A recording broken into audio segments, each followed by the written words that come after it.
Shalom, selamat sahabat untuk kita semuanya. Pada sahabat hari yang indah ini, saya akan bawakan sebuah firman singkat dari perikop yang berjudul Hal Berdoa, yang saya ambil dari Alkitab, dari Lukas 11 ayatnya yang pertama sampai ayatnya yang ke-13. Yang dimana ayat ini bercerita tentang murid-murid yang pada saat itu meminta petunjuk kepada Yesus untuk bagaimana cara berdoa yang tepat. Karena kita tahu, Yesus ini adalah seorang pendoa yang handal dan menjadi panutan bagi kita semuanya.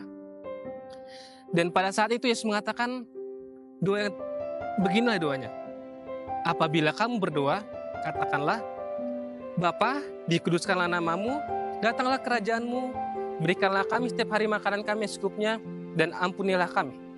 Tidak jauh berbeda dengan doa Bapa kami, namun lebih singkat lagi. Dan Yesus menambahkan dengan perumpamaan, ketika ada seorang saudara yang meminta roti kepada saudaranya pada tengah malam, dan dia mengetuk dengan berkali-kali, tidak mungkin saudara ini tidak memberikan masuk, sehingga akhirnya saudara ini pun memberikan masuk kepada saudaranya yang sudah datang ini, dan tetap memberikan roti walaupun itu sudah tengah malam. Masakan Bapa yang di surga tidak melakukan demikian kepada engkau?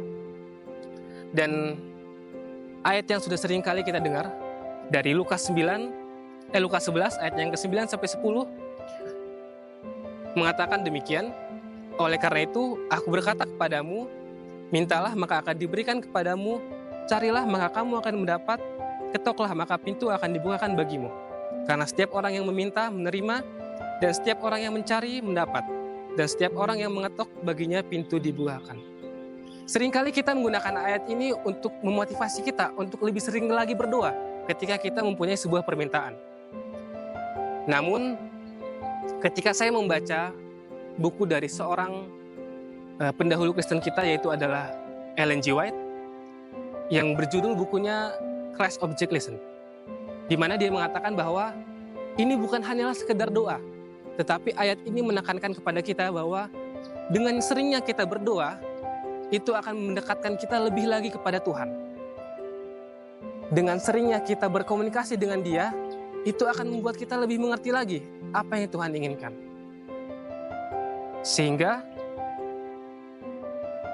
tanpa kita meminta pun, kita sudah tahu apa yang Tuhan inginkan kepada kita. Karena kita yakin bahwa Tuhan adalah Allah yang Maha Tahu. Sehingga tanpa meminta pun, Yesus sudah tahu kebutuhan kita apa. Oleh karena itu, Ellen G. White mengatakan, dengan kita lebih sering lagi berkomunikasi dengan Dia, lebih sering lagi mendengarkan firman-Nya, itu akan membantu kita untuk lebih mengerti apa yang Dia mau, sehingga apa yang kita sampaikan sesuai dengan apa yang Dia inginkan. Dan saya mengutip dari Filipi 4, ayatnya yang ke-19 mengatakan bahwa Allahku akan memenuhi segala keperluanmu menurut kekayaan dan kemuliaannya dalam Kristus Yesus. Jadi saudara-saudara, berdoalah dan berkomunikasi kepada Tuhan untuk mendekatkan diri lagi kepada Dia. Bukan untuk meminta saja atau untuk memuaskan kepenuhan dahaga kita saja, tetapi untuk lebih mempererat keadaan kita dengan Allah kita yang ada di surga. Sekian firman Tuhan yang saya bawakan. Shalom, Tuhan memberkati.